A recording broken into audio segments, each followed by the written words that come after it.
Hello, adventurer. It's good to see you. You have made it to the morning grind.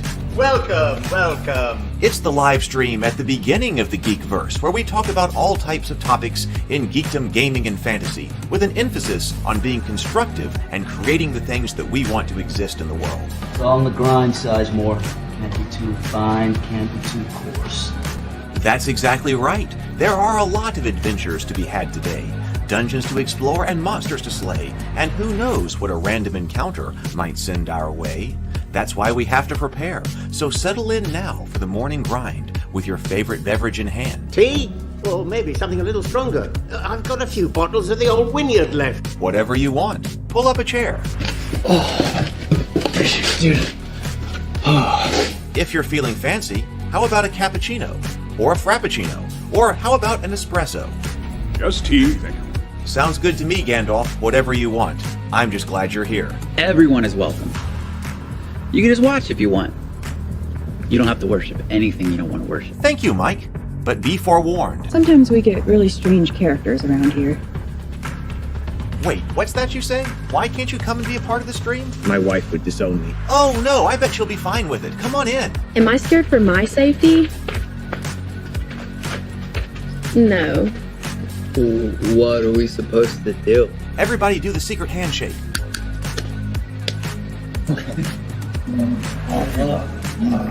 Secret cultist handshake.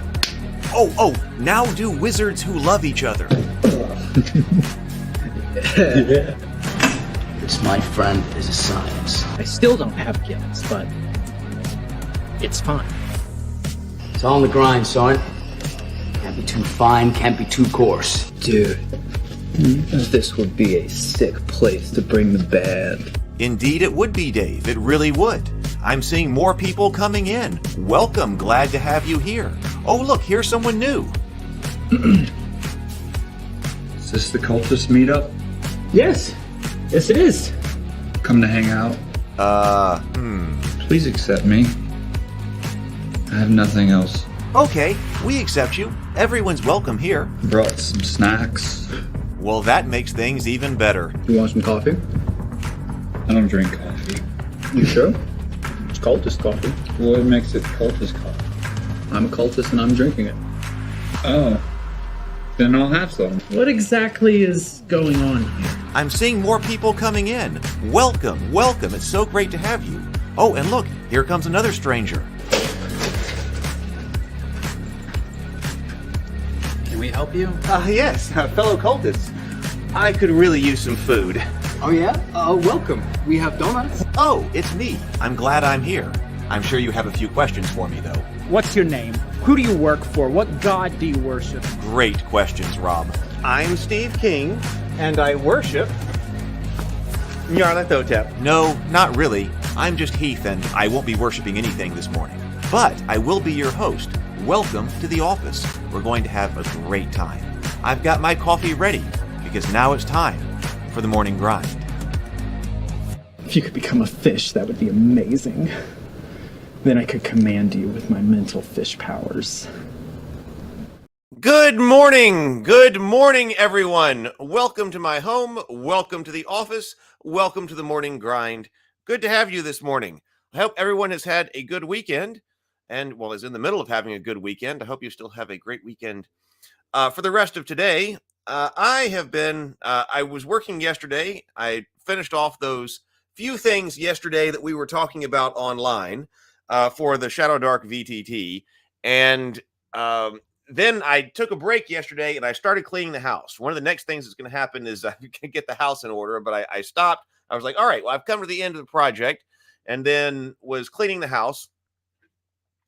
But then the next thing that's going to happen is we're going to start promoting the VTT. And by the way, I'm going to use some of my obsession to to clean the house here probably tomorrow. Just like all I'm going to do is just try to get the house in order so that, hey, people could come over and things. And then I was going to sit down yesterday. Then I was going to sit down yesterday afternoon. I was going to start making some videos about Shadowdark, but I kind of just drifted off. And then realized, you know what? There was a few other things I wanted to do to the Shadowdark VTT anyway. So I'm going to show you those. So I did some more stuff on it yesterday. I think I'm done now.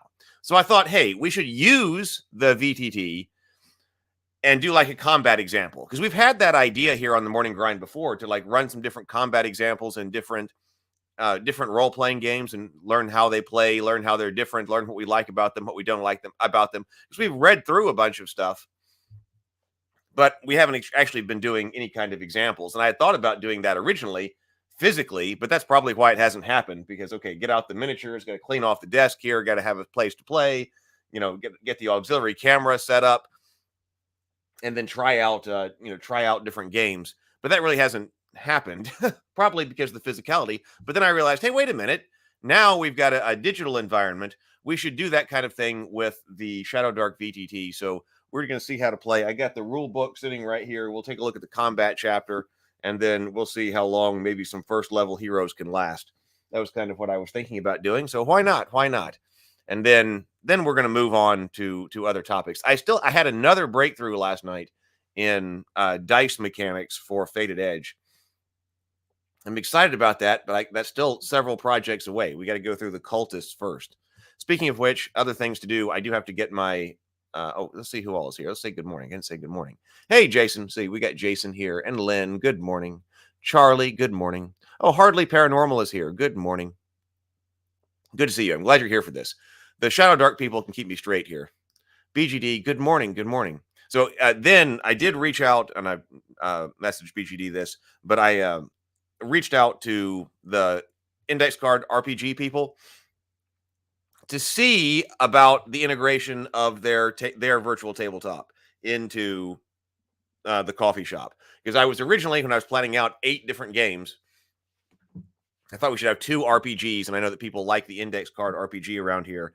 So one option, but it took a long time to get Shadowdark built out. So now what do I do?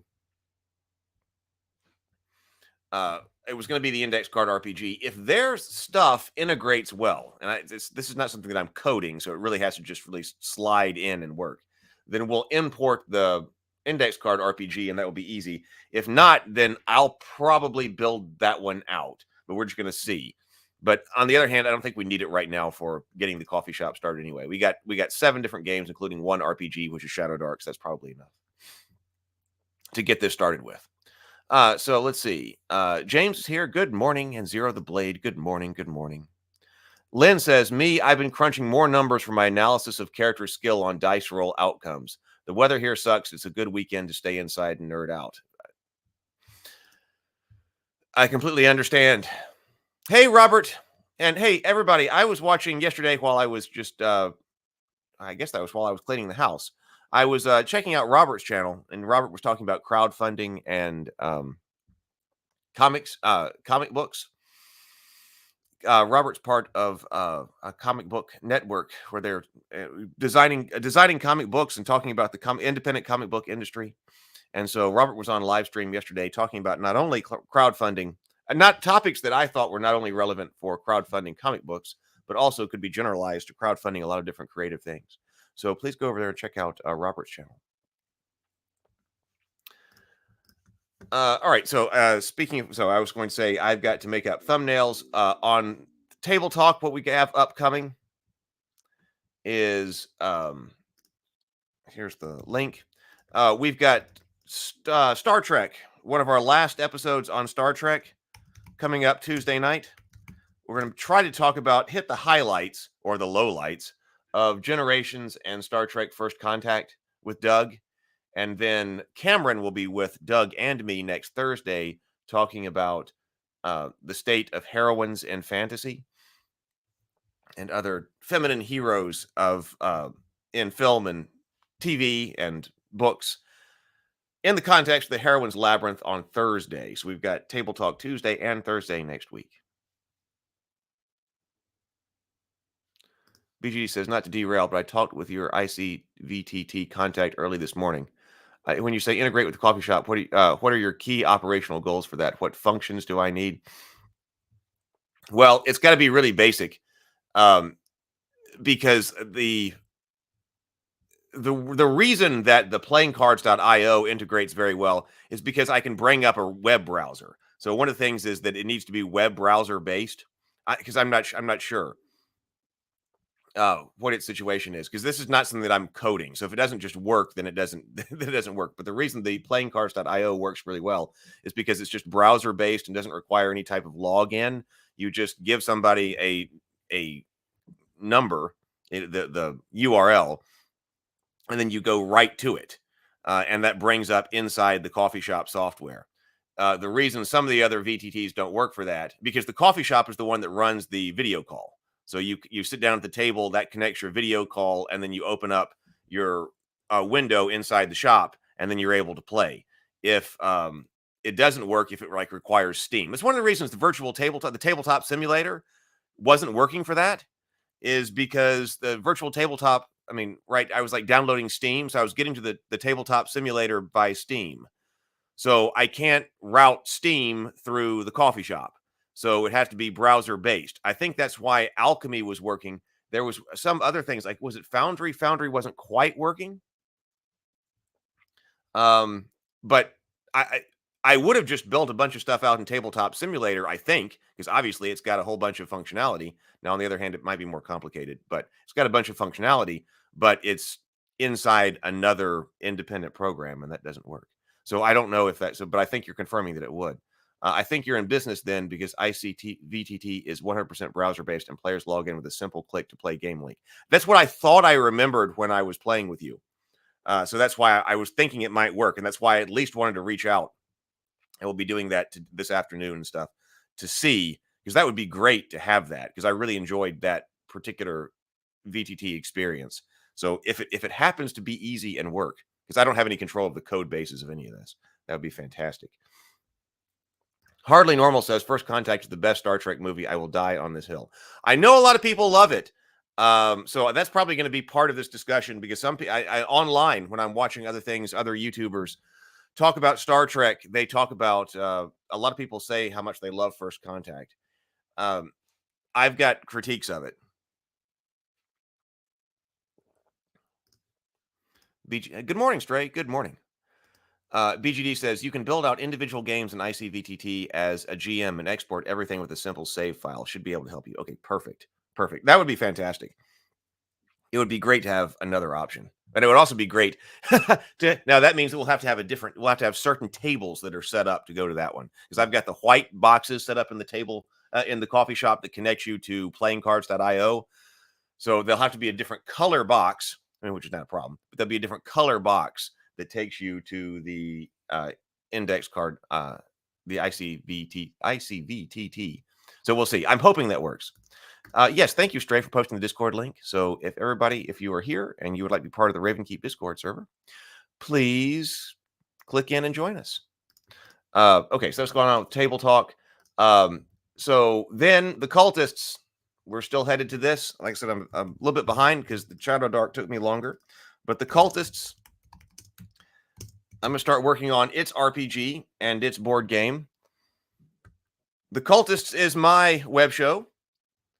It is a comedy mockumentary about modern-day Lovecraftian cultists who just want to worship Cthulhu in a world full of people who don't understand.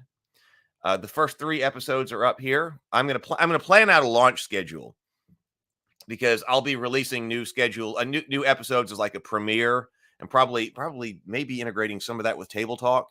We're going to see. I haven't moved my mental energy over to it yet, but what I'm going to do is I'm going to come up with like a schedule for us as more material comes out, and then also we'll do some play testing of Cultist games in the coffee shop. And speaking of which, I did update this information right here. So let me give you a link right here. If you would like to play Ravenkeep Online Gaming. Oh, wait, what? I thought I fixed this verbiage. Oh, there we go. Online Gaming Coffee Shop. There we go. There might be a tavern in there later. Want to play games?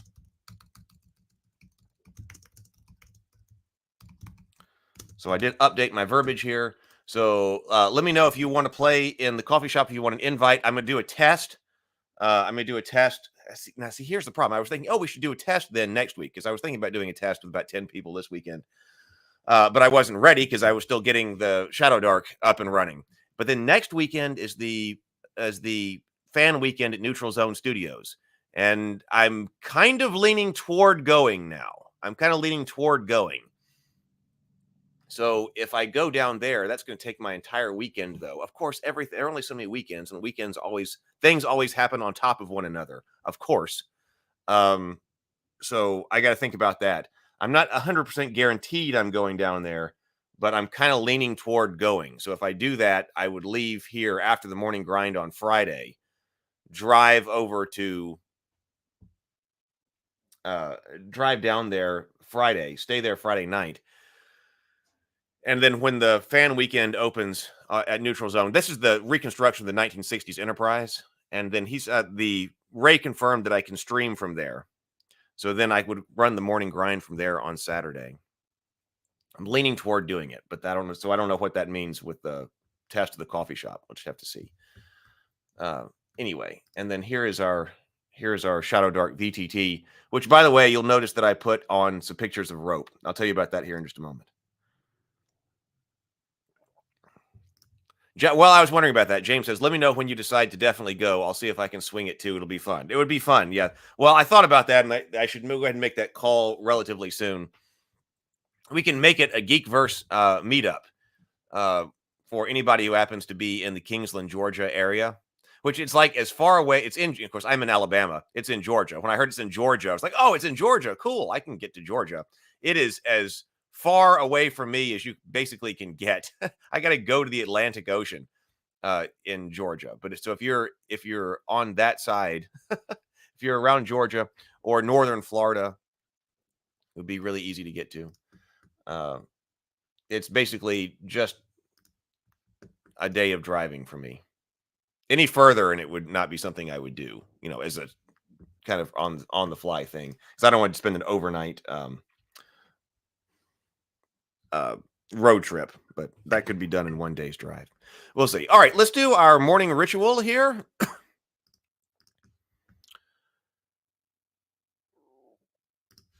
I bring up Turning Pro here.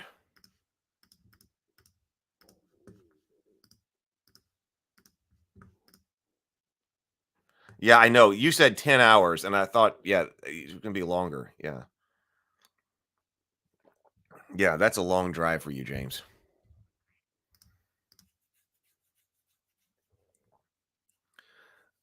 Kind of worth it since Chris Doohan and Vic are going to be there. And they're having like some other celebration too. There's going to be like food trucks there. And there's some kind of, we'll look it up here in a moment, but there's a whole bunch going on this weekend. So it's not just a standard fan weekend. There's a whole bunch going on. So it might be a good one to do. I pulled this up. Oh, there we go. Okay. All right, let's breathe and sip. Then we'll go to Shadowdark. I got Cultist coffee this morning. 2 deep breaths, complete inhales, complete exhales. Inhale through the nose, exhale through the mouth.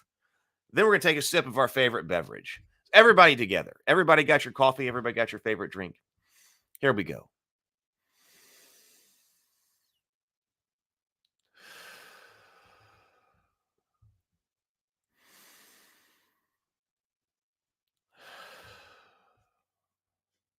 And sip.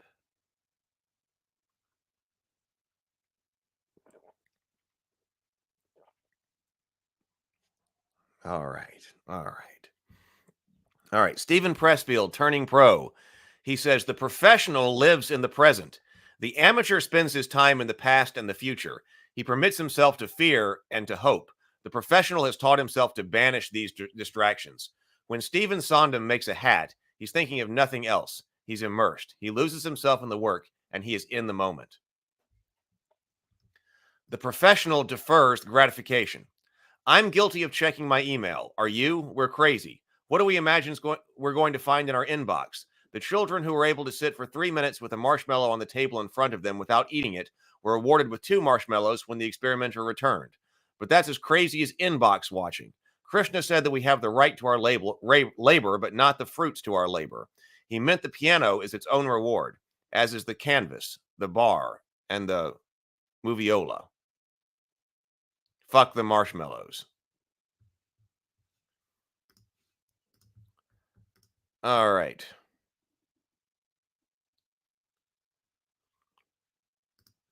Right. Yeah, I got these bird. Yes, I know. So I need to go ahead. I need to make a call soon on that. Um, yes, the birds are back. They're right up there again. I kind of thought you would think that as cold as it is, they would be someplace else, but they're up in the crawl space. I got to do something about that.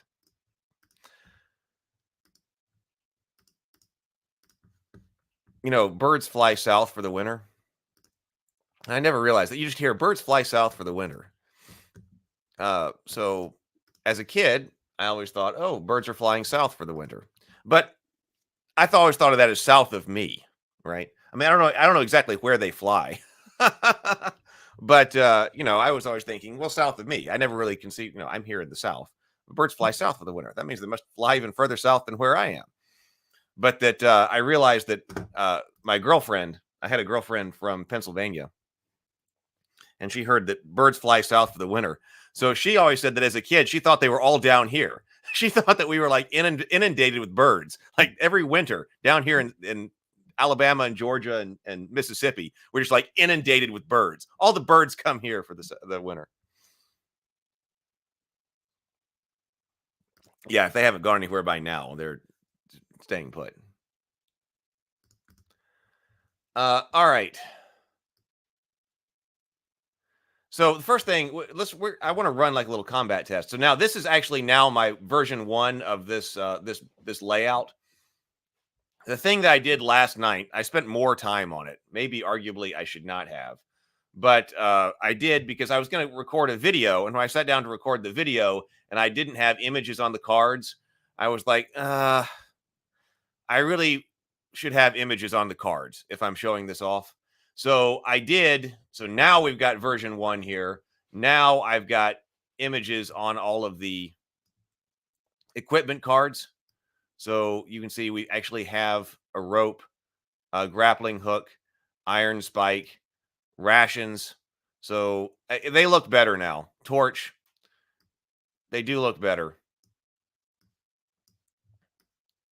Looks a bit more finished. I didn't like it because I was like, well, we can put in pictures later if we want.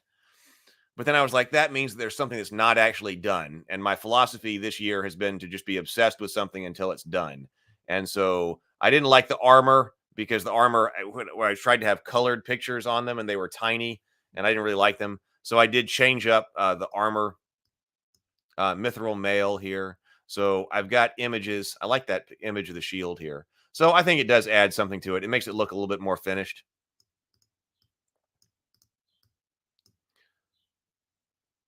So I'll take it. Got the same thing for it's the equipment, weapons over here. Some weapons, especially at this aspect ratio, I was having a hard time generating. The crossbow. Eventually, I got something passable. I didn't. It was also a little bit difficult to get like mid-journey to understand what crossbows are. At least in this aspect ratio with this style. But I eventually got passable images on everything. So it does look better now. Oh, thank you. Thank you. So I do think it looks better. But now I should be done. I hope I'm done.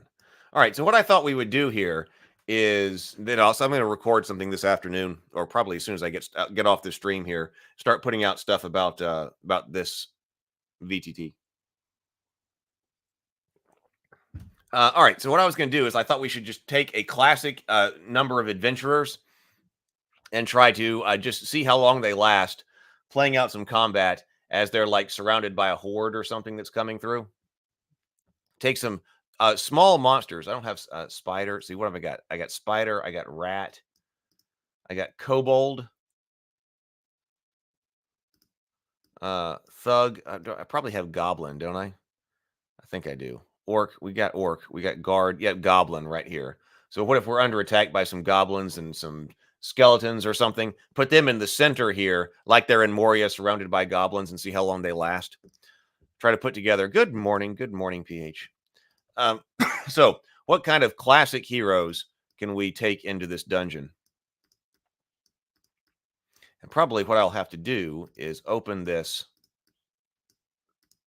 in multiple yeah, multiple tabs. That's probably what's going to happen here.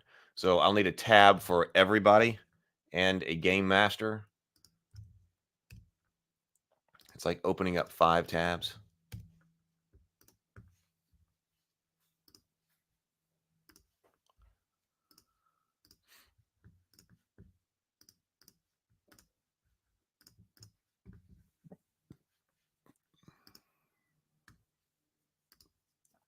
One for each player and one for the game master.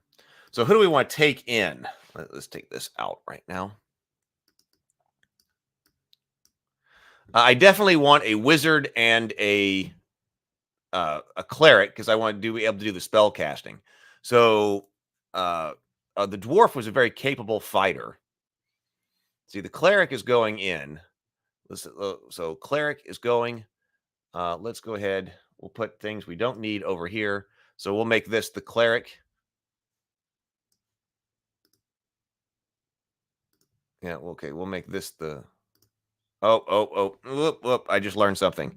Oh, so even though I've got multiple windows open, it's not giving me multiple hands. I thought it was giving me multiple hands. So actually, I don't need I don't need this. I guess I would have to open them up in different...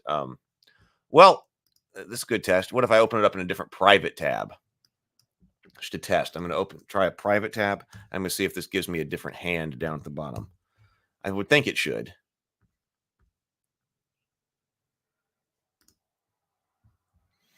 Okay, now that appears to work. Oh, yeah. See over here on the screen that's got this orange on it. So that's if you need to run multiple characters and you need multiple hands. Okay, we just learned something. Then open up playing cards in different private browsers, and that will connect to different hands. The single browser with the different windows or tabs open connected to the same hand. But here you can see that I'm playing number 4, and I've got an orange circle as my cursor. So that's why I'm actually rolling the mouse around on the private window. And you can see that over on the other window. So if you need to point to something, by the way, so this doesn't happen very often, but it's kind of like a laser pointer. Your mouse is like a laser pointer. So if you need to say, hey, like over here, what is this guy doing or whatever, you can use your mouse as a laser pointer and draw the attention from other players. Melee fighter, cleric, wizard, thief. That's kind of what I was thinking too. So let's say, actually, I may not need, I may be able to run it all from just this window because I should be able to.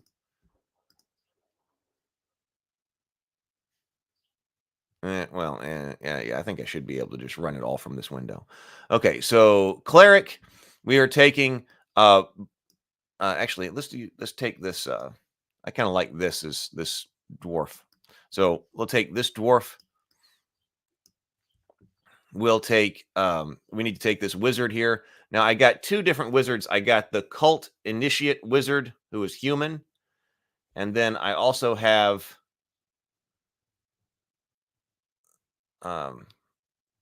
Let's take this elf wizard over here. Where's the elf wizard? Right here. Yeah, elf wizard.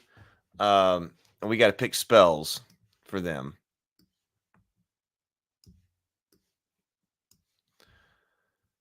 Now a thief. How about this goblin thief right here?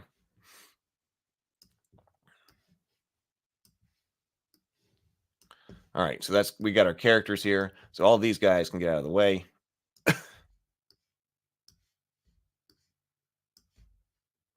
Every one of them has a crawler's kit. I don't know how much of that's going to be used. You can put that's why I've got these stacks up here. Each one of those is a crawler's kit. I'm just going to put 1 stack in my hand, and that way that way we know, and they can just be used by anybody. I think we're mainly going to be in melee combat here, or missile combat as well. Oh, we don't. Do we have somebody with a missile weapon? Okay, yeah. The cleric does have a crossbow.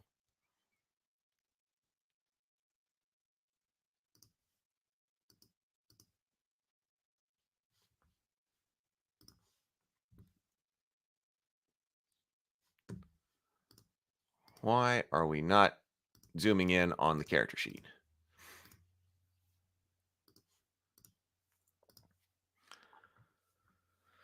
Yeah, that's what I thought. Might as well be classic. I mean, I designed this to be mainly classic anyway, so.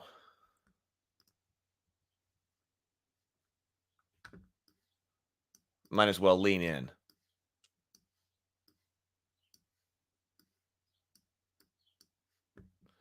So I'll drop one of these down here for our reference, but then we don't need all of this. I'm going to give him one health potion.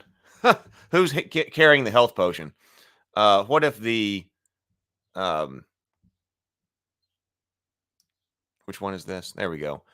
So the priest is going to have healing.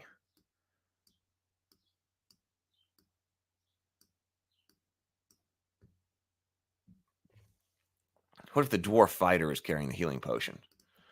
Okay.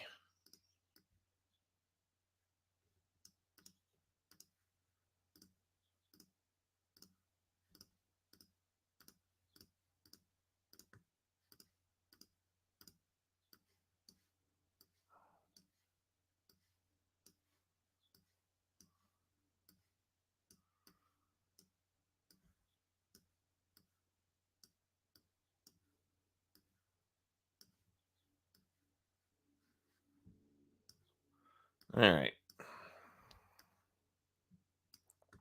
Let's see. So it's fighter over here. So this is the dwarf. No, this is the human priest first. Let's see. Let's put him in the back or toward the back. So let's see. Fighter. This should be HP 715. HP 715. So that is our dwarf fighter. Next up, no, elf wizard in the back. Human priest, okay, 414.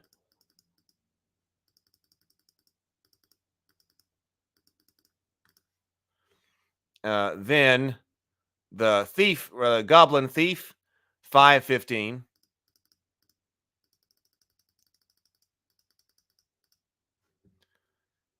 And then the wizard, which is 312.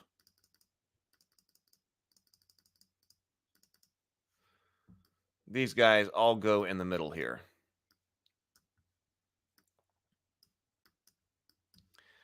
And let's see. Our bad guys, we got spider, we got rat, we got kobold, thug, rat giant, peasant, orc, guard, goblin. So we're going to have goblins here. Fairy, beastman, bandit. Oh, bandit. Could have bandit. That guy looks like a bandit right there. I think that's what I made him for. Apprentice, acolyte, zombie. We got zombies too, right? Yeah, we got zombies. All right. That gives us 3 different kinds of bad guys.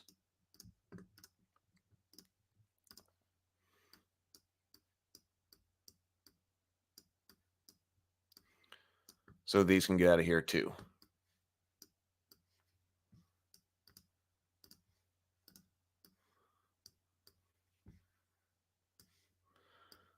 Magic potions. The only thing we need to do is select spells now. So I think we can probably, we'll just randomly determine what's coming in and in what direction from them. But we do need spells. So the cleric, he's obviously going to take a healing spell. Human priest knows. What can I do for you? We know 2 first level priest spells. So here are the priest spells. I found some web results. I'll send them to Big Daddy's iPhone. What are you talking about? Okay.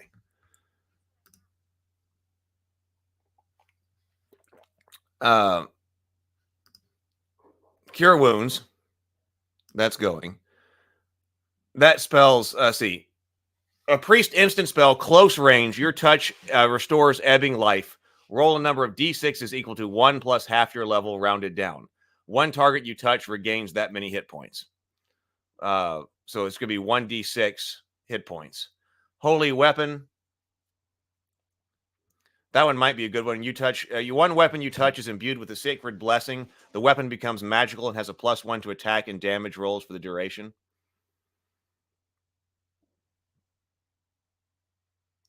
Turn undead.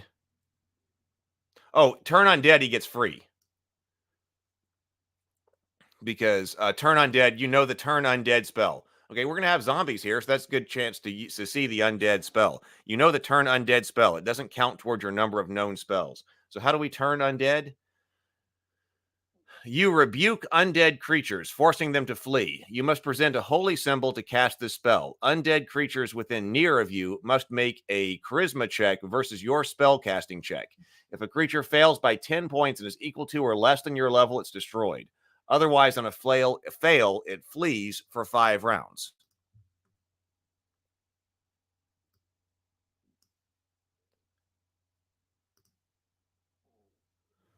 A holy weapon. Shield of faith, a protective force wrought of your holy conviction surrounds you. You gain a +2 bonus to your armor class for the duration.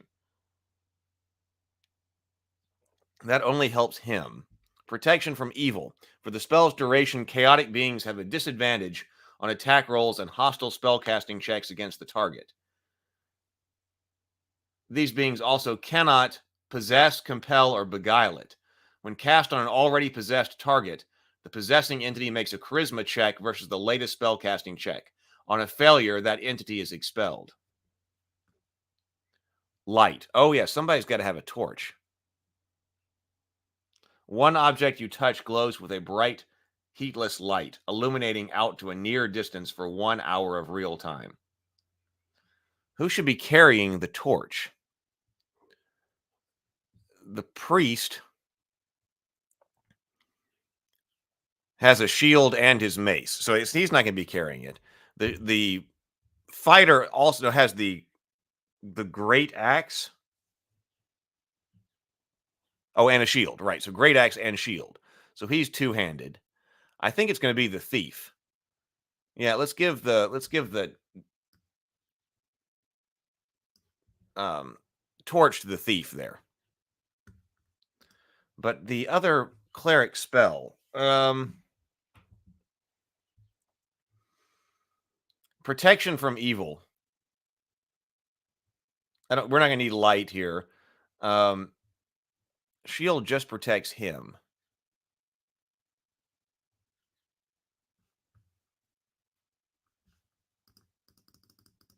AC 15. But he's already pretty high armor class. So it could be holy weapon. Let's go shield of faith. No, wait, not holy. The protection from evil. There we go. All right, so these are out of here.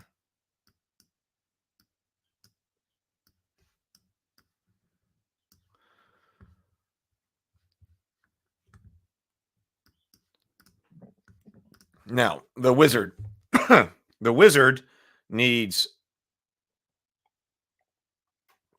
3 tier 1 wizard spells.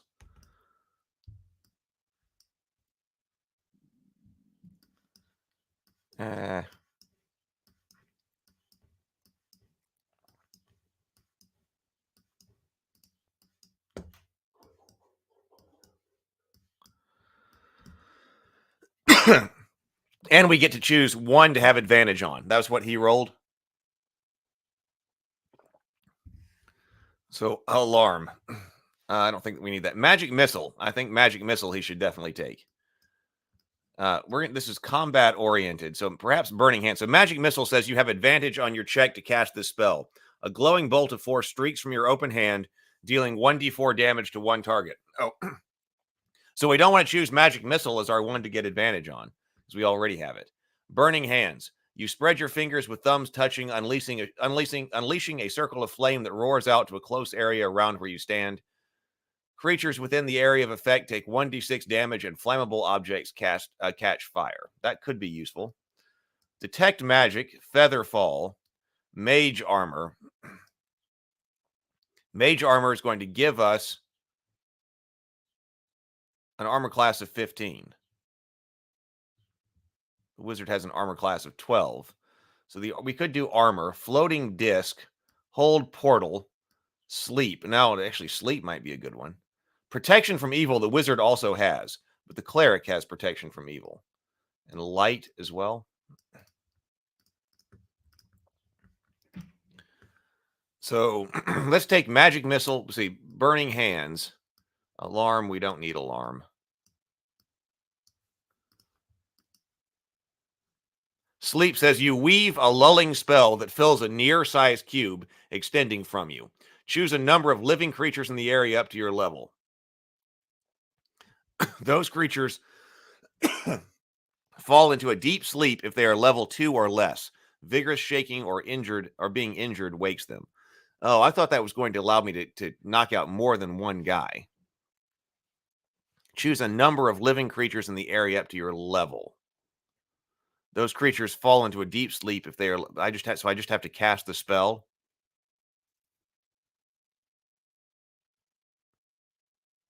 What do you guys think?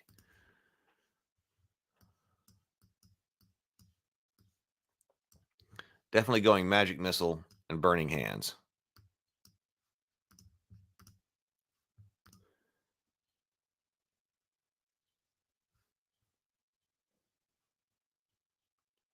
But they also don't have that many hit points. Okay, let's take sleep. Okay. All right, so this is what we got. So I'll put Goblin over here, Bandit over here, and I'll put the zombie card right here so we can have them for reference. And then we need them to be coming in. So let's see. How do we want to start this? We can have some type of round counter, and that every round we like increase the number of monsters that are coming in. What if we did that? So if we did like, let me grab some notebook paper right here. What if we did like on round 1, we're going to have 1 monster. And then on round 2, we'll have like D2 monsters and come on in and have them coming on in. So let's see here. See, Zero says, Sleep seems to be a good high-level support spell. That's what I thought too. I was thinking that we were going to get more than 1 monster. But actually, I think that's good that we start small and it increases with your level. But as long as I can cast it, they will be out then. Shadowdark streamlines the classic sleep spell cribbing from basic D&D, which has an area of effect based on monster HP. Yes. See, I remember like hit dice worth of monsters falling asleep. That's what I remember. Okay, so let's see. On like round 1 then, I thought that's where we were going actually. Okay, on round 1, we got 1 monster. So let's roll a D3. Let's go 1, 2, 3 over here. Okay, so a goblin shows up. And then the goblin, this will be 1, 2, 3, 4. So a goblin shows up. Wait, which did I say this was number 1? I think I did. So a goblin shows up. So our first bad guy is going to be a goblin over here at 1. So that is the situation our heroes find themselves in. In D&D, drops the lowest HP monster first. Here, not so much. Yes, yeah. That's what I remember. That's exactly what I remember. So this says, so what does this say? You weave a lulling spell that fills a near-sized cube. So this is area of effects, but choose a number of creatures in that area of effect that fall up to your level. Choose a number of living creatures in the area up to your level. Those creatures fall into a deep sleep if they are level 2 or less. So you can't, work with level 5. Okay, I'm going to refill my coffee. So this will be what our adventurers find themselves in, and we'll refresh, initiative. I'll have to refresh myself on initiative and combat. We'll open it up and see how this goes. Hang on. Let me grab some more coffee. I'm going to refresh my coffee. Oh, it's time for a Yeti hug break. Yeti hug break, Yeti hug break. Everybody go hug yo Yeti and show yo Yeti some love.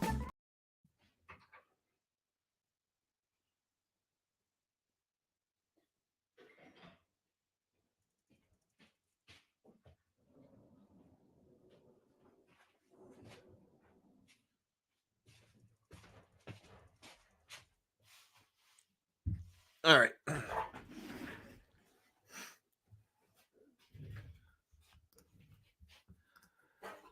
All right. So let's see. How do we choose who goes first and what is our initiative and all of that? Who knows? We might find out stuff that we need to add in here to help manage this. Gameplay, turn order, crawling, resting, combat. 83. Let's look at turn order on page 83. Initiative. Shadowdark is played in turn order right from the start. At the beginning of the game, the GM establishes initiative, or the order in which the players act. Everyone rolls a d20 and adds their dex modifier. So actually, you know what? I should probably readjust the turn order. I should have put the characters in turn order on the side there. The GM adds the highest dex modifier of any monsters if relevant. The person who rolled the highest takes the first turn, and then the turn moves clockwise from that individual. All right. Well, let's so Dwarf Fighter. Dwarf Fighter is not going first. That's the 3. Then Human Priest, Dex +1, 7. Goblin Thief +4. So 12. No, 11. 11. And then Elf Wizard. Oh, so Elf Wizard is actually going first. So we're going to start with the Wizard and then go around from there, unless the Goblin rolls higher. What's the Goblin's dexterity? +1. No. Okay, so we're going to start with the Wizard and go around from there. So that's fine. We're always just going around in a circle. So combat. Combat and spellcasting we're going to have to reference. All right. So determine surprise. When a fight breaks out, the combat round begins. Determine surprise. Man, there's still some kind of frog in my throat.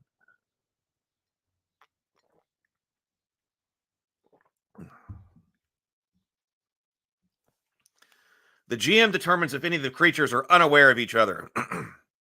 The creature who surprises another takes 1 turn before a new initiative order is rolled. Let's say that nobody is surprised. The heroes know these monsters are coming in. The monsters aren't surprised because they're coming in. Combat initiative. After surprise turns, the GM calls for new initiative. Everyone makes a dexterity check. The GM uses the highest dex modifier for any monsters. The person with the highest result takes the first turn. Go clockwise from that person. We just did that. So Wizard up first. Combat turns. Each character can take 1 action and then move near on their turn. So like this would be moving to near. And then this would be moving to near again. The goblins right now are distant from the heroes. Combat turns. You can take 1 action and move near on that turn, splitting up the movement however they want. Characters can move near again if they don't take an action. Melee actions. Melee actions, 1d20 plus strength modifier over AC. Ranged attack, 1d20 plus dex modifier over AC. Cast a spell, see page 44. Multitask damage. What about crits? Critical hit. If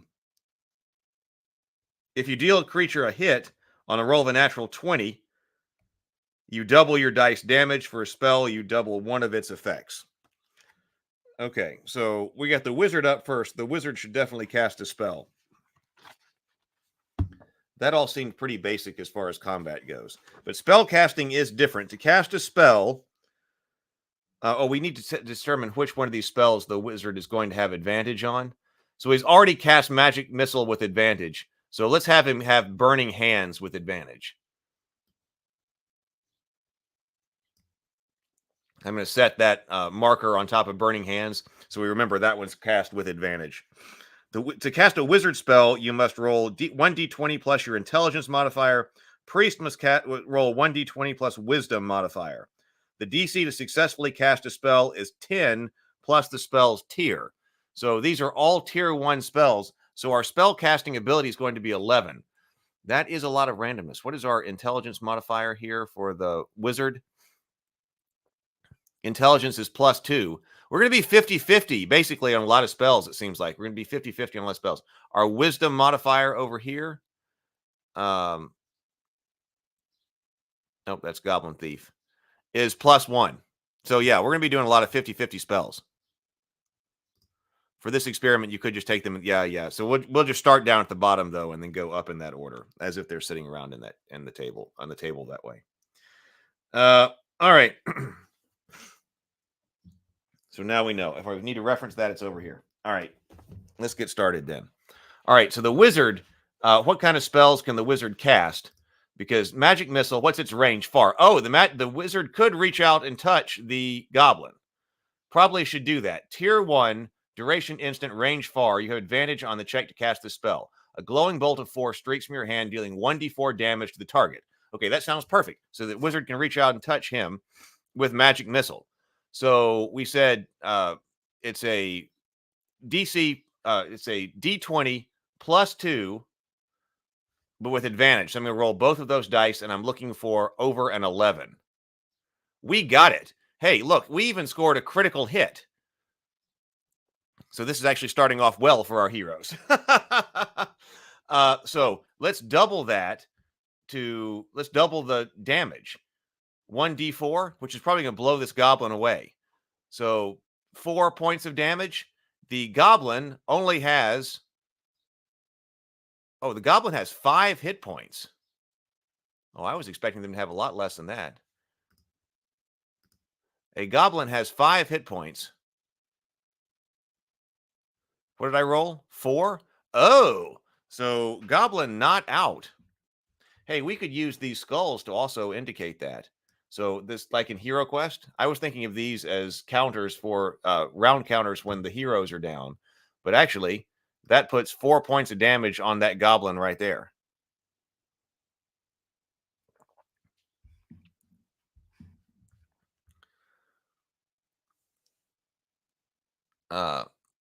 Let's go ahead and just go in order. So the next thing that would happen, that would be sitting around the table, I would be there. So this goblin moves.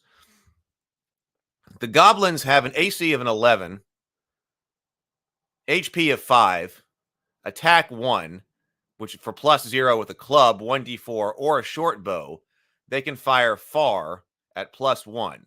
Oh, this could get nasty if the goblins are going to stay outside of the range and just decide to shoot these guys.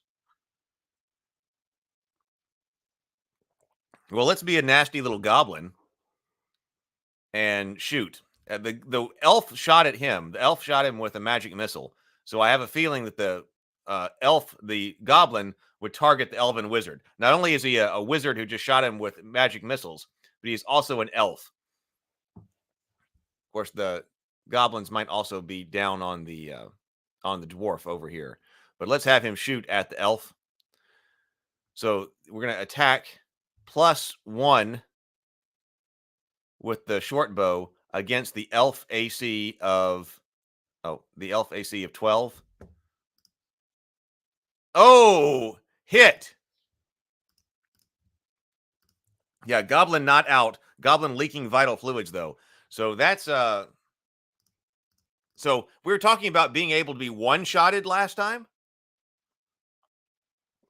Or as we've been talking about hit points and things like that. So a goblin, even a lowly goblin, cannot be one-shotted with a D4 weapon. On a crit they can. So the possibility is still there. That's interesting. I'm trying to understand how this game functions because I think Kelsey did a lot of thinking on this.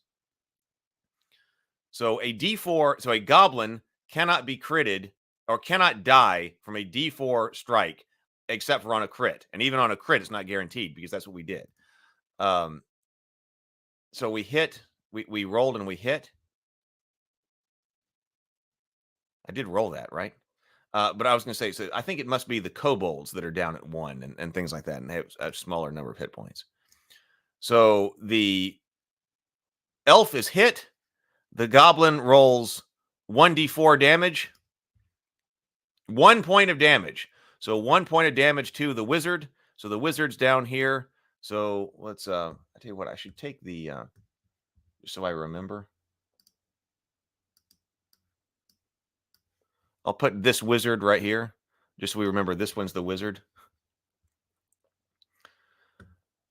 Different looking wizard, but that'll help us remember. So now the HP, yeah, so the wizard is down to 2 HP. Now, we turn back around to the dwarf fighter. The dwarf doesn't have any way to reach out. The dwarf probably wants to charge and go out there after the goblin, but I think the priest is going to tell him, like, hold back, or tell her to hold back here. That's our female dwarf warrior here. Hold back. Don't go charging off and get yourself surrounded by something. James says, I really like the look and feel of this. I do too.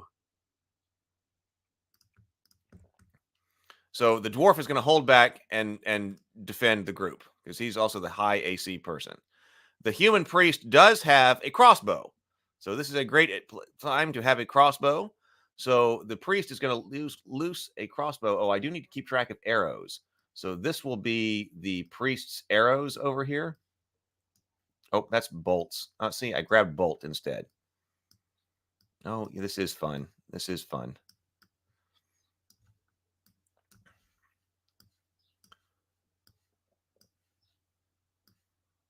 Oh, no, I meant to grab bolts because he's got a crossbow. Oh, what am I doing?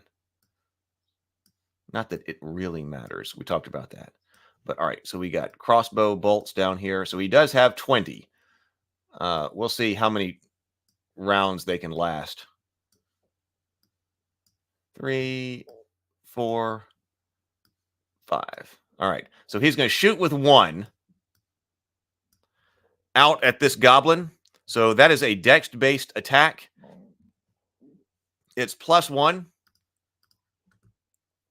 18. That's going to hit this goblin. So a crossbow does D6 damage. That's enough. This goblin is out.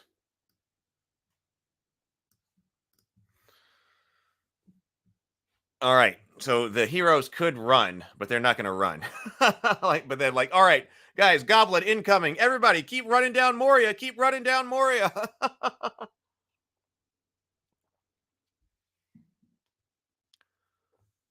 Oh, Yeti hug break. Thank you for the Yeti. All right. So everybody's just going to hold. So I don't think there's anything else that can do. So the goblin thief, what would the goblin thief do? The goblin thief does have 2 daggers. So in a situation, the goblin thief can throw 1 dagger. I have a feeling we're going to come down to close combat, but the goblin can reach out and hit with a dagger, but only at close. All right, so now that's round 2. So this time we're going to have D2 monsters coming in. Where'd my pen go? All right. We might need some rules, actually, some to clarify these rules here. And then we could have just games where you play heroes like this and everybody sees like a tournament. How long can you last? Okay, so let's do D2 monsters coming in. High and low. Let's go high and low. All right, and we roll this D6. High and low. Okay, high. So we got 2 monsters coming in. So 1, 2, 1, 2, 3, 4, 5, 6. So we got 2 bandits coming in this time. 2 bandits are coming in. Bandit 1 and Bandit 2, and they're coming in starting right over here. First bandit coming in at 1, where the goblin was. Next bandit coming in right behind. Oh, surrounding him.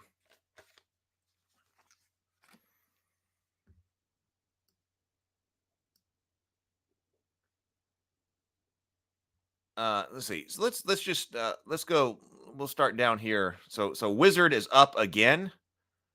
Wizard. The nice thing is that the wizard. I like the wizard can cast more spells. I do like the spell casting system at the moment because it allows the wizard to be useful right here. Because otherwise, magic missile would already have been out. What's the strength of these bandits here? They've got AC 13. HP 4. Oh, they only have 4 HP. Attack 1. They've got a club. Oh, and they've got short bows too. People may end up having to go out there and get them. The zombies. Oh, the zombies have HP 11. Yikes. But no ranged weapons. All right. So the wizard needs to go ahead. I'm going to do wizard, and then we'll go around to all of them. And then we'll put the bad guys at the end. So this right over here is the dwarf. Just that I remember whose stats everybody is.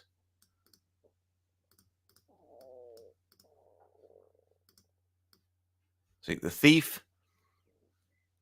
Which one is the thief? The thief has 4 HP. No, the thief has 5. Is the 515. Oh, so that's the thief right there.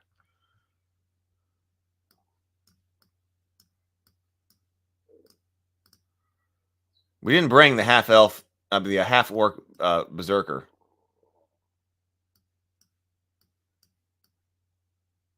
Oh, so actually that's a better thief because it's also a goblin. There we go. So dwarf up here. Dwarf is 715. Yeah, okay. That's my other priest. Okay. So we'll start with wizard, and then we'll go up, and then we'll put the bad guys at the very end. We'll say coming on is their turn. BGD says, unless this combat encounter lasts 20 rounds, you can get away today without counting ammunition. That's true. But on the other hand, it's just... this is also a test of the system here.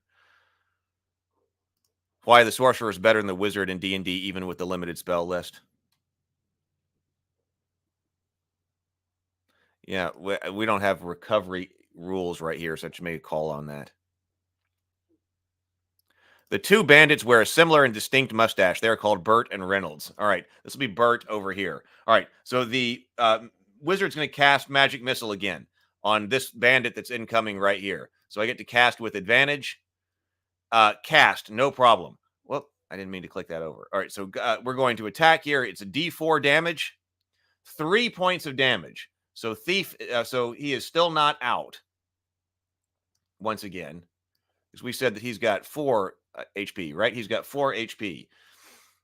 And then wizard is going to move kind of to protect himself, let's say, to keep from being shot at. Now, we go up to the dwarf. Dwarf is going to protect the wizard. We got the priest. Now, he can cure wounds.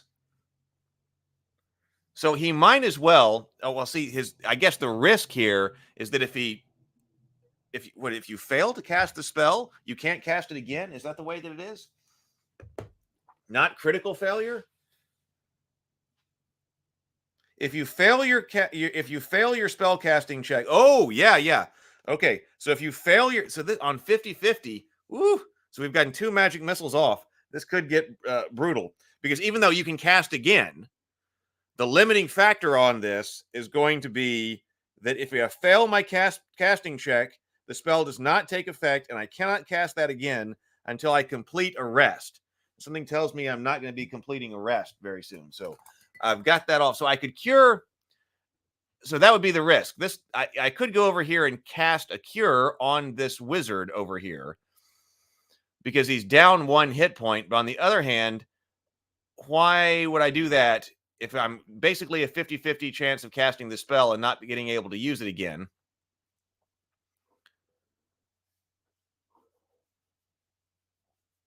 To cure 1 hit point. That doesn't sound like a good idea. I'm probably going to need that to cure the dwarf or something when we're in combat. So that's probably also why we have advantage over here on Magic Missile. It makes it less likely that we're going to fail at casting Magic Missile. And then we also have Burning Hands, which I've got advantage on, which is nice because of what I rolled. Okay, priest is going to shoot over here at this one. No. This one's been wounded, so the priest is going to shoot at this one again. So what is our crossbow attack is +1. Oh man, critical hit. I should have gone over here. So 2d6, right? Yep, 2d6. this bandit is out.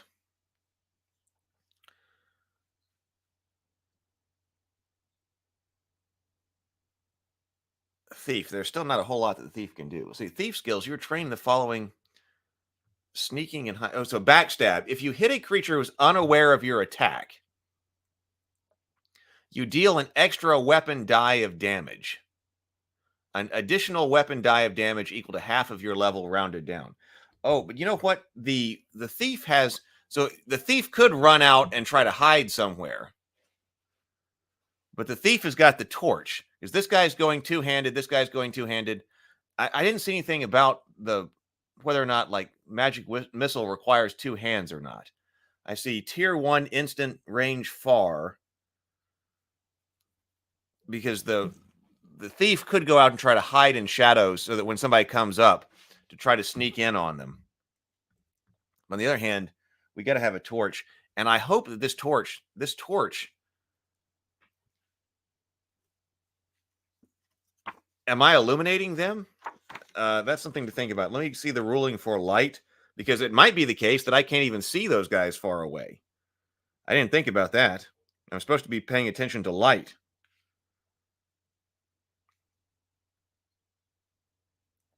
Where does it tell me about light? You would think light would be a major heading in here.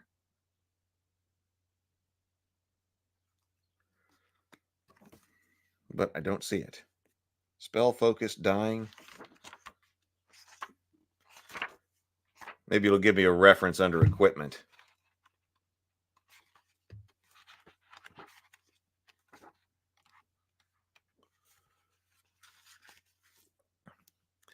Shadowdark rides the line with magic mechanics between the slots of Vancian magic and D&D and the pure roll to cast system like ICRPG and DCC, if I recall correctly.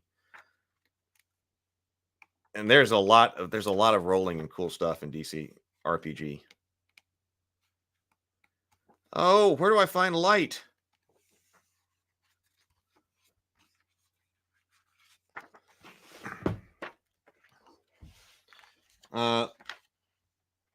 Torch, light. Okay, see light sources, page 84. I had to look up torch, and then torch told me to see light sources on page 84.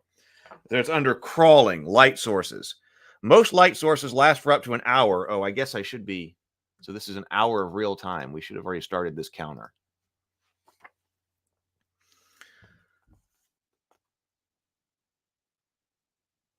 They illuminate a limited area. Most light sources last for up to an hour of real time and illuminate a limited area. Players have limited options when lighting more than one light source. Total darkness. Well, what does that torch light up? Was it under torch? And I just missed it?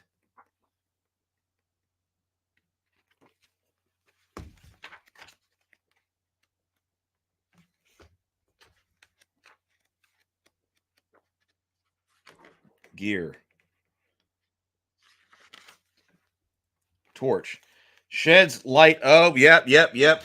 So I've got a problem here. So I've already was doing something wrong here.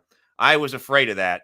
So we'll just let this ride with what has happened so far. But we got to be careful here because torches shed light up to a near distance. See light sources. Burns for 1 hour of real time. Whereas a lantern casts light up to a double near distance. So is that near? Are they out there at near or are they at there far?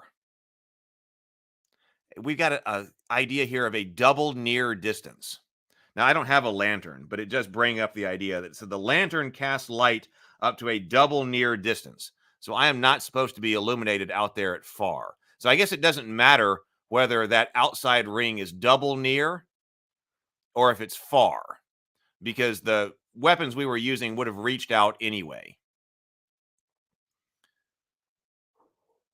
They are not near to the outer ring is not near to the players in the center. But nonetheless, okay, it is not illuminated.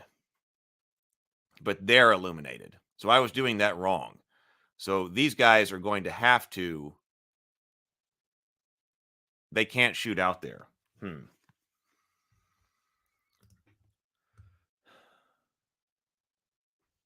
The thief could run around picking the pockets, yes. So actually, the monsters are going to close in here. Zero the Blade says, it would be nice to know what is near based on distance. Well, there is... It says near is up to 30 feet. So it says distance and movement. Close is 5 feet. Near is up to 30 feet. Far is within sight. So I guess this could... There's no... This is deliberately generic, what we have here. So I guess in any particular encounter, are these rings near and double near, or are they near and far? I guess just depending on the circumstances, the players or the game masters gonna have to make that call. Okay, so where were we? The priest had just made an illegal shot. And the goblin was trying to figure out what to do. I'm going to put a skull counter here to remember that's when the bad guys go. So the goblin is... I think goblin should just huddle here. But that means that regardless, the short bows are going to be able to fire in. Because that's illuminated in here. That's the way I would play it, right? These guys don't have dark vision, I guess. But they're all standing here with a torch. So they should be able to shoot in. So let's have this bandit. Oh, this could get brutal very fast since they're going to have people standing outside on the ring shooting in, as it turns out. James says, are these AI generated images for your tokens? The art is awesome. Yeah, they are. I did them in Midjourney. Okay, yeah, this could get bad. Let's randomly generate who 1, 2, 3, from the top. 1, 2, 3. Well, actually, let's go goblin. Goblin is nearest to this guy, so it looks like the goblin should be hit. The goblin's got a torch anyway. So bandit attacks with a short bow at +0. We got an AC of 15. Goblin hit with short bow with D4. 4 points of damage on the goblin. Yikes. Okay, now that hurts right there. So goblin down to 1. Now might be time for the priest to heal. So that was that turn, but now we have some more come in as well. So now we are on round 3. The dwarf might not have a choice but to go running out there, but he can't go running out there because he can't, or she. We got the female dwarf out there. She can't go running out there because she can't see. Because she's got, she would have to take a torch with her, but she's got her axe and her shield. So round 3, D3 creatures are coming up. 3. So 2 more creatures coming up. 1, 2, 3, 4, 5, 6. 2 more creatures. 1, 2, 3, 4. So 2 more bandits.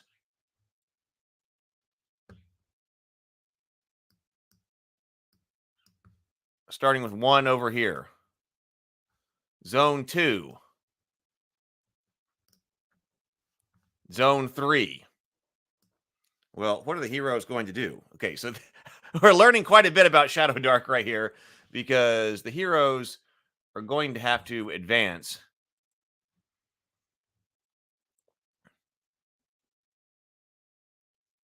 In order to even illuminate them. I mean, I guess we should say this is double near distance. Okay, so the wizard actually can't do anything this time. So the wizard, by the way, has Farsight +1 bonus to spellcasting checks. I forgot about that. I was like, what is the wizard's special ability? So the wizard's special ability is +1 bonus to spellcasting checks. So We got to remember that. So we said they've got, so they're actually +3 for spellcasting checks.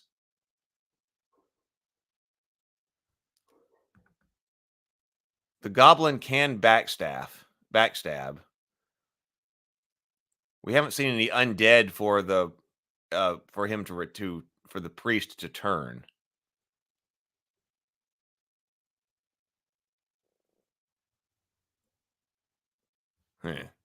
All right.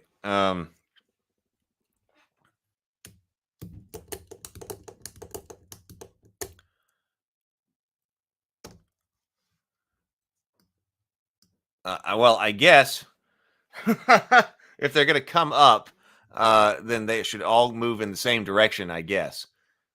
Because if they don't, they're just going to get shot at. So, because we can't shoot. That's a great limitation on range. You got to be outside and bright. If you're down here in the dungeon, if you're down here in Moria, you're not going to be shooting at things. The priest does need to heal the goblin, though. So, wizard. Oh, okay. This is turn. We're doing this in turn order too, right? So, the wizard can move out here. Well, he's not going to do that. No, I can take an action and then move. Okay, so the action can be for the priest to heal the thief and then head up in this zone. Okay, let's do that. So the wizard's going to move up here where it's dark, but then the dwarf is going to go with him. And then the priest is going to heal the thief. So cure light wounds. So I got to roll 1d20. Hopefully I don't flub the spell. Uh-oh. So this is an 11. Uh-oh. This is an 11 here that I had a target. So I fail at that. So I'm unable to cast the spell.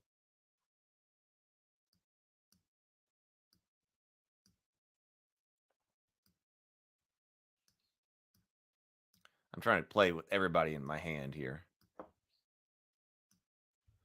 So I'm unable to cast the spell. So it's gone? I guess that means it's gone. So I didn't get Cure Light Wounds off this round. I guess that fixes us from being able to shoot too long. So, sorry. And Cure Light Wounds is now gone.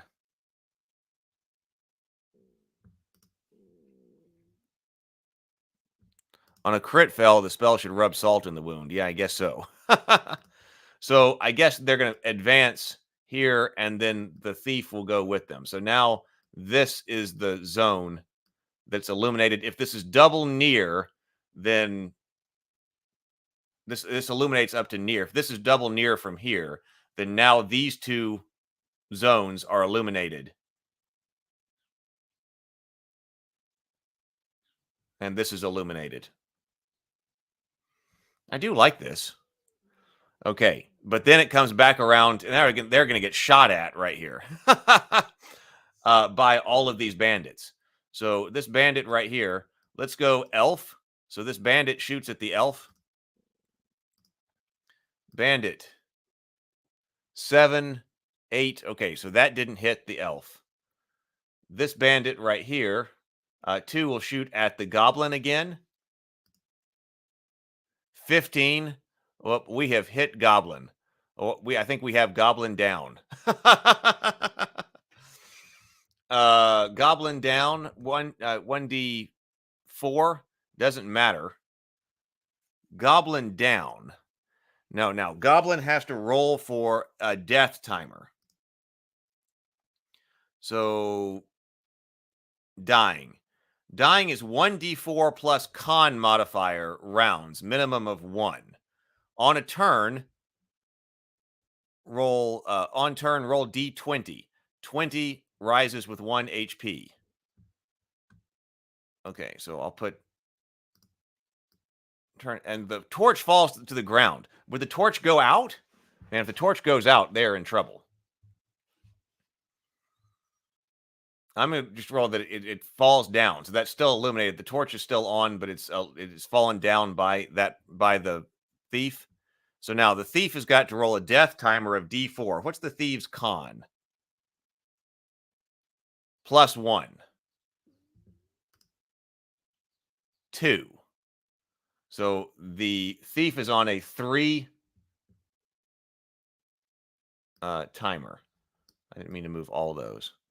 So the thief is going to have 3. Oh, who's got a potion of healing? I did give them a potion of healing. So can you pour a potion of healing down somebody's neck? And who had that? The dwarf had that. So rather than running off, the dwarf is going to have to use the potion of healing. I was thinking the dwarf might have to drink that herself, but she's going to have to bring the thief up. And now it's round 4.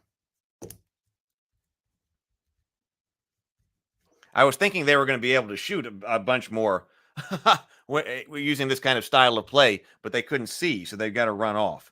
So we got D4 monsters coming in. 2 monsters coming in. 1, 2, 3, 4, 5, 6, 7. Or 1, 2, 3, 4, 5, 6. Okay, a bandit and a zombie this time.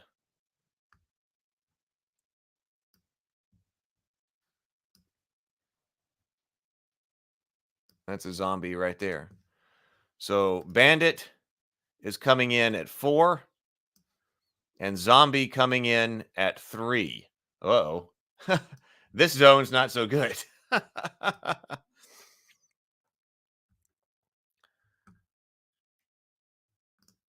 James says, I don't think I like the near, close, far, distance abstraction for positioning. I'm not blaming Kelsey. Many other games do this, but I think in the attempt to make the game more simpler, it made it a bit too abstract and is immediately questioned in the minds of the players. How close is near, etc. Just saying something is 5 feet or 15 feet or 100 feet away hits a bit more solid. Yeah, my confusion at the moment here was, well, I thought we don't have distance. So the distance, we don't know. We do have distance. We have far. So so this game, according to this game, although I also like distant, I also like having distant, but we have close, near, and far. And so as I set this up, I thought we had close, like if you were all in the middle, this would be close. So the other ring would be near, and this would be far. But then we have added the wrinkle of a double near distance.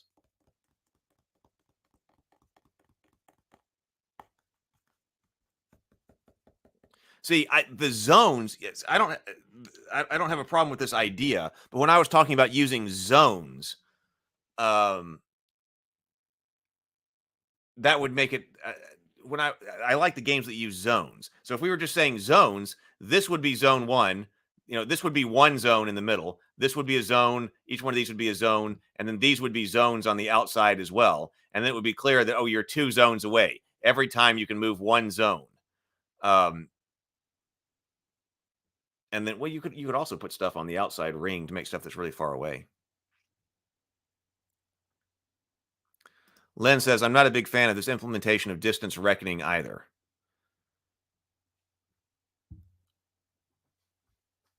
I think if we played with each one of these being a near jump, at least in this type of game, it would be better. I think zones are less abstract, so it ends up being a bit more successful. Yeah, so I think I'm for, especially for a narrative type of game. Yeah. PH says, I think close, mid, and far function better when you have a specific mover or maneuvers that take advantage of them. It gives a much more crunch and strategic weight to the game. And John says, call me crazy, but I like the traditional 5-foot square system. Okay, so what did we determine here? What was just happening? So we got we just had more monsters come in. Oh, but we only shot with 1, right? So what happened was this guy, we didn't finish shooting with all the bandits. So this could get brutal because this we're talking about with the time for a nap cleric. So this guy right here, this guy came in. So he's not going to be active this round. But this guy was here, number 4. So he's going to shoot at the cleric with his bow. 9 plus 0. So the cleric is not hit. Over here, we will shoot at the elf because that's closest. This bandit number 3, the bandit number 3 was here. It was these two that came in. Wizard, wizard might be out. Wizard has 2 hit points. Roll low. 6. Whoop. Wizard just dropped. So wizard is on a death counter.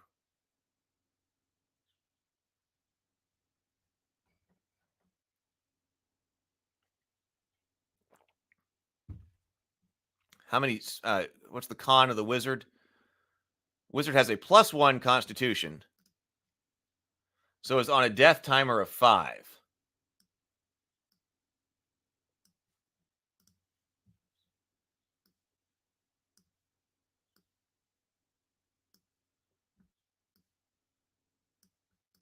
All right. So now we are over to the thief. So what is our rule here? So it's the thief's turn. On turn, roll d20. 20 rises with 1 HP. Okay, so thief rolls a d20. 1. Okay, so thief, death timer decrements by 1. Dwarf. But see, now here's the question. So here's what I would want to know here. Are they just going to have to huddle up against the foes of the bad guys? I feel like I need, for all information on light, I feel like I need some more information on light. So because we don't have, there's also no index in this book, by the way.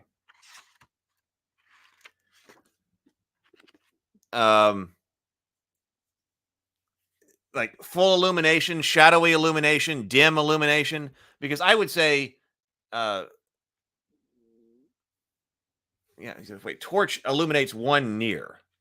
Okay, so no, that's what happened. The torch illuminates 1 near, right? So it's not just them. They're now illuminating the bad guys too. So we could say if the torch is on the ground right there, sheds light up to a near distance.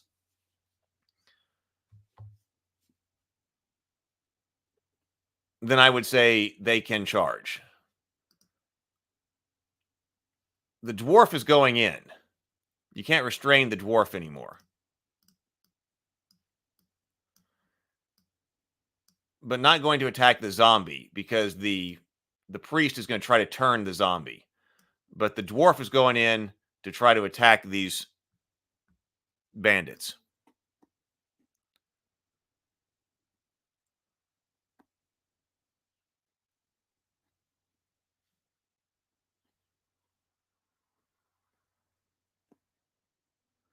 Yeah, I like.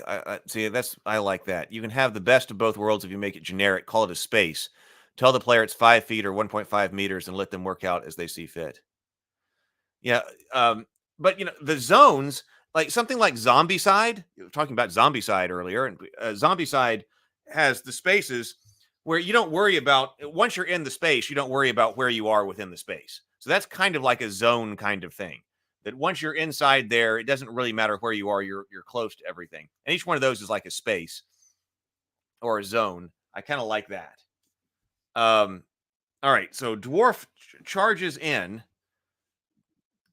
Or was the dwarf going to have somebody drink a potion?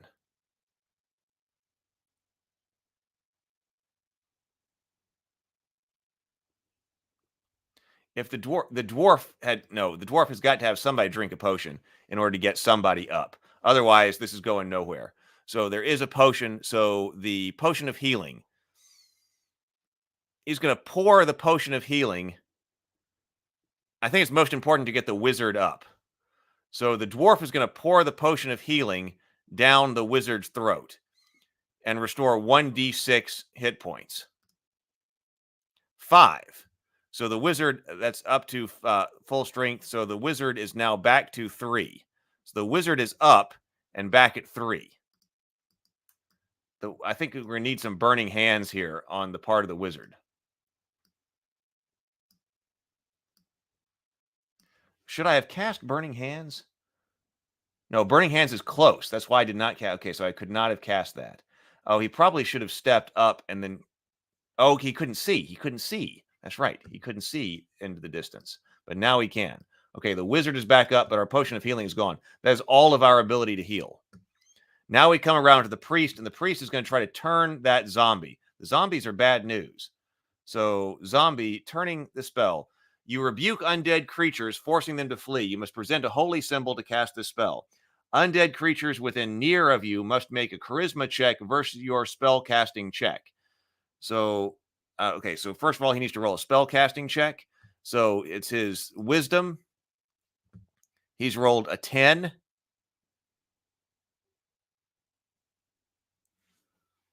+1 to priest spell casting checks. So that's actually a +2. So that's an 11. So he's rolled an 11 against that guy. Now he must make a charisma check versus 11. And what is a goblin's charisma? Zombie's charisma. -3, 15, but he still passes. So I think that means that the spell. Well, now wait a minute. How do I adjudicate this? Turning off a heater down here.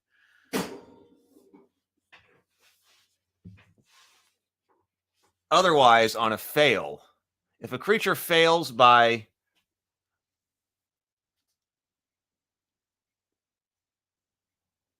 did I successfully cast that spell? I rolled a 9. I rolled an 11. Okay, so I think I just got this spell off. So I guess I still, if I didn't pass an 11, it wouldn't have been cast at all, and I would have lost turn undead, I think. Even though I still have to have the other guy resist. So I successfully cast the spell, just barely. But then the zombie succeeded at resisting. At least I think that's my interpretation here. PH says, even using zones where everyone in the zone is reachable, I think, you may still implement moves that gives advantage for positioning inside that zone. Maybe a fast move, a flurry of attacks, or a buff. Yes, you can. Okay, so Priest did nothing that round. Now we come around to, Thief again. Oh, now you can, maybe there are other ways to bring them up. How do you stabilize somebody? Stabilize. Close range DC 15 intelligence check. DC 15 intelligence check. On a success, the target stops dying but is still unconscious. Well, somebody's going to have to check that. Ugh. Okay, but the thief gets her roll. 4. All right, did not work. Now it's everybody's turn. So let's start with this zombie. So this zombie moves in. So we finally have a zombie moving in close range because zombies do not have missile attacks. They're AC 8. They've got hit points 11, though. That's why it would have been so nice if it was turned. The priest has got to try to turn him again. Attack 1 with a +2. All right, zombie attacks +1. 17, 18, 19 hits priest. Priest is AC 14, and it's a lot of damage. It's 1d6 damage. 3 points of damage. Oh, priest down to 1. Bandits have bows. So bandit going up against the, I think the bandit then, because the person who just ran over the healing potion. So I'm going to say this bandit shoots at our dwarf warrior here. So bandit attacks +0, 7. Arrow misses. This one right here. We'll go. We'll just roll randomly. 1, 2, 3, 4, 5, 6. So bandit number 1 shoots at the dwarf as well. Misses. Bandit number 2 shoots at the elf. 19 hits elf. Short bow, D4. 3 point. Oh my God! 3 points of damage to the wizard. Wizard is back down. Uh-oh, this is the Wizard didn't even get a chance to shoot something off. So Wizard is back down. Wizard has got a death counter of 2.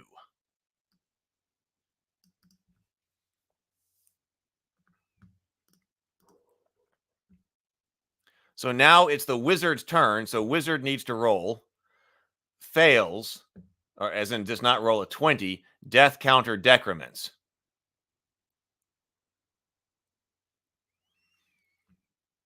Now you're not going to be able to stop the dwarf. The dwarf's going to charge into the maximum amount of danger in order to avenge the foes and attack the one that just shot the elf again. So this number 4 right here. So dwarf is going to make an attack with a +2.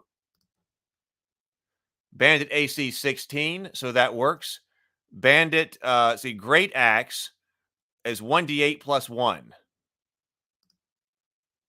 5 points of damage on the bandit, and a bandit is 4 HP. So dwarf drops 1 bandit, and that's okay because the torch is here, so this illuminates this zone over here. So that was visible.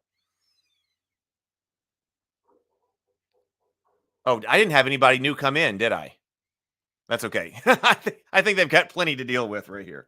Round 5. So this is round 5. No one came in. Just because I forgot.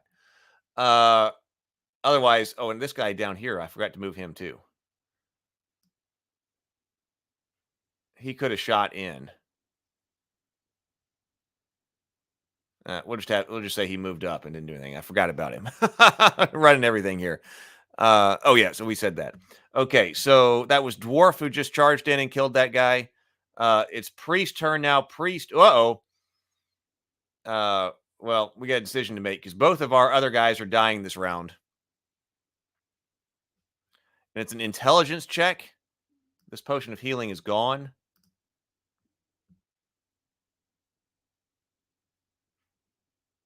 He does have a +2. But he's going to get chopped up anyway. Even if he brings somebody up, he's about to die because this zombie is about to attack. So let's try this turning undead again. Let's try one more time because the zombie is bad news. Let's try a spell casting check. So he's got +2 to his spell casting check. 17 succeeds in casting the spell. The zombie does a charisma check.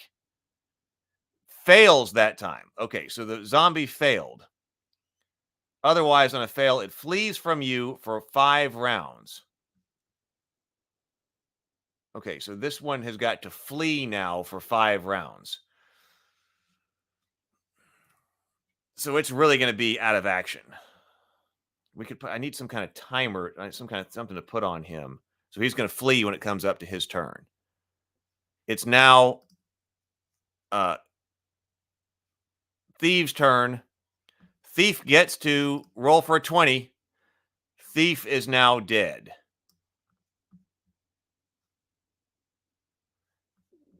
It's now the bad guy's turn. So he does back off now. I'll take one of these counters and say, all right, so he's 1 zone away now.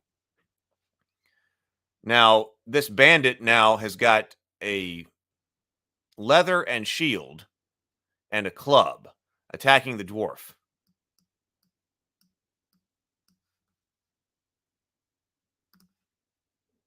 And misses. This bandit shoots at the priest. 17, that's going to hit the priest. D4 damage. 1 point of damage. We now have priest down. And priest is on a death timer of what's his con? Oh, -1. Oh, so he's on a death timer of 2.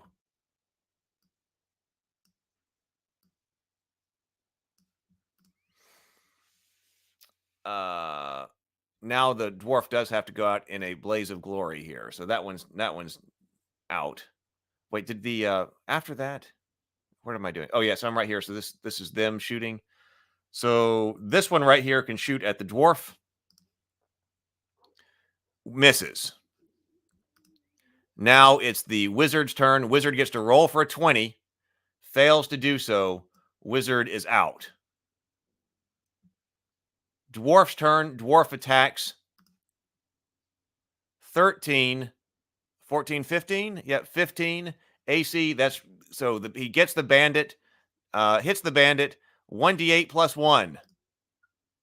9 points of damage. So this bandit is now down. And I think she'll move back over here with the bodies of her foes now, or the bodies of her companions. Now we go to the bad guy's turn. This guy flees, so I could put another counter over here to say that he's now two nears away. I prefer to say, 2 zones away. PH says this is so bandit to put the priest down. Yes. So moves away, and then we got 2 shots on the dwarf. So bandit number 3 up here misses. Bandit number 5 down here misses. Let's see what else closes in. So let's roll D6. Oh my God, 6 more things would be coming in. A zombie, a goblin,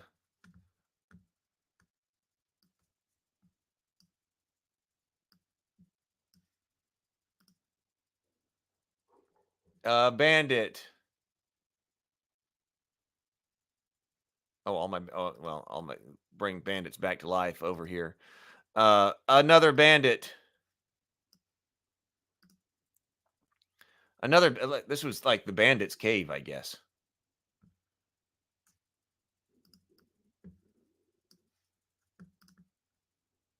And a goblin. Or, maybe they should have, I don't know.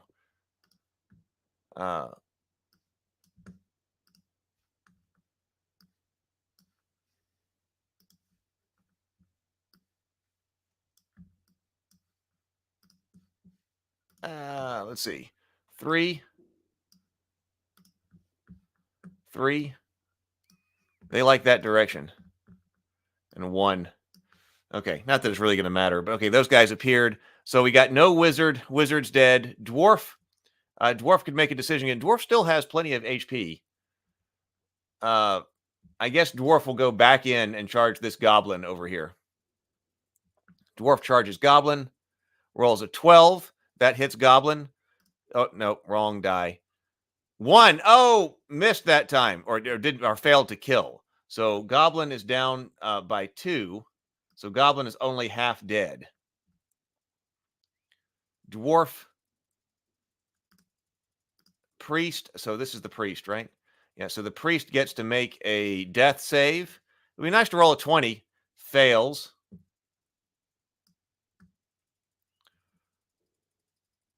Dead.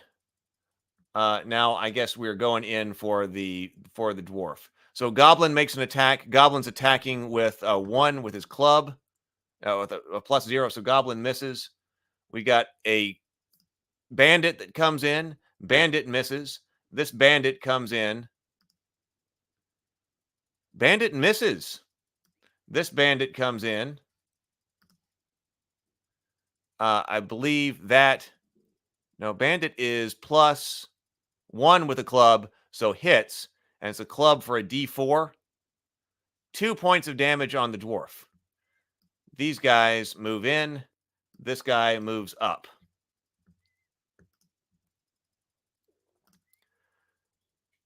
Michael says, sounds like a DCC funnel. It kind of does. I considered running this as with just first level characters. We could do this again because I've got this set up for not first level characters, the 0th level characters. I have this set up for 0th level characters. We could put them, if it's just zones, we could put them like all down here, and they've got to get over there. Like what 0th level characters can get over there while like goblins and like we'll say kobolds and stuff like that, they're trying to run through. They got to get someplace. That'd be funny. So here, so we're back around to dwarf. Dwarf's going to hit that goblin again.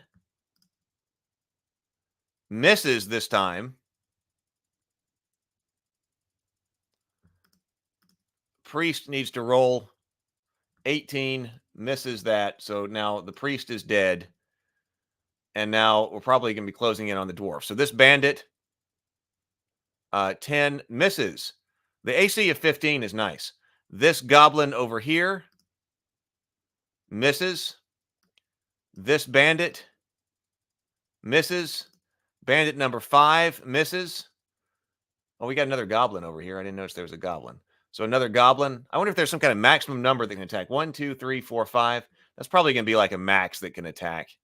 I don't see that as a general rule. There's probably some maximum number of human-sized creatures that could attack, you would think, when you're getting surrounded. Fresh goblin. Let's try to take down a fresh goblin. Nope. Uh-oh. All right, bandit. That hit. Bandit is rolling with a club. 3 points of damage. Down to 2. This goblin over here. Goblin rolling with a club. 1. Oh, the dwarf is taking a lot of damage, a lot of pummeling. And survived another round. So I guess these guys would be closing in. The bands are getting robbed by the die. Oh, James says, or Lynn says, I've just got a system for determining lighting conditions with distance from a source. If you're interested, I'll put it in the Discord chat under RPG development. Okay, thank you. I want to check that out too, Lynn. All right, bandit number 3 up here. Miss. Goblin. Miss. Goblin. Hit. Oh, he's got 1 hit point left. So going down. Or she's got 1 hit point left. So at 0. Constitution of 0 or plus 0. We got a death timer of 2. But by that time, they would just coup de grace her. I don't think that's an official rule either. But even if she wakes up with 1 hit point, we'll see. Roll for 2 rounds. She didn't wake up naturally anyway. Okay. Well, I learned a few things about the way this goes. The beginning, it probably would have changed things in the beginning had I thought about, oh, that's out to... It doesn't matter whether it was double near or whether it was far. They wouldn't be able to shoot people coming in. So if you're in the dark like that, and of course the dark is supposed to be a big part of this. So if you're in the dark like this, and we've talked about this anyway on this channel, that with a game like this, if you're in combat anyway, something is going wrong. And if you're really in combat like this, where you're being surrounded like in the middle of a dungeon, like in the middle of the large room of Moria, and you're being surrounded by bad guys anyway, well, you're probably... We knew this was going to end in death. But it played out a bit different than I thought. But especially since I've messed up. It would have been different if you could be like Legolas. If you had some characters, it's an advantage to having some ranged weapons. But you're not really shooting that far because you're not going to be able to illuminate it. So the ranged weapons really only work outside during the daylight in a big way. But this was fun. Yes, hey George. Yeah, you just finished us trying this out. But glad to have you here. So, what do you think? I think it's pretty cool. It's going to take a little bit more to get all of the rules down and some rules clarifications. I guess I would work with double near zones here, but we will see.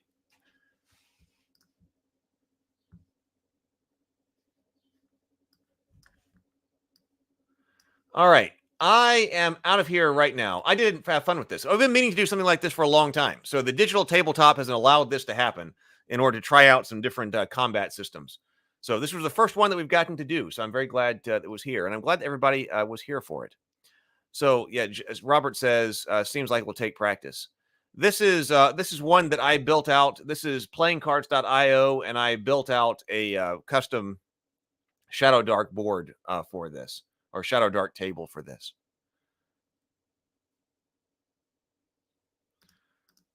PH says, I don't know if it's because of the algorithm, but I'm receiving a lot of critique about the MCDM RPG. Oh, I've meant to, I haven't gotten to look at the release on that yet. I forgot about that. We could have looked at that. I think it was good to do this today, but if I can get the release on that, we'll take a look at that one morning. Zero the Blade says, once the distance is easier to figure out, should be fun. So hopefully, thank you. And hopefully we'll do some more of this. So everybody, thank you so much for being here. Please like the stream. Please like the stream. Please subscribe if you are new here. I would love to have you for more in the mornings. I will look forward to seeing everybody tomorrow, 9:30 a.m. Central. Have a wonderful day. Go be creative, be constructive, and grind on. Later.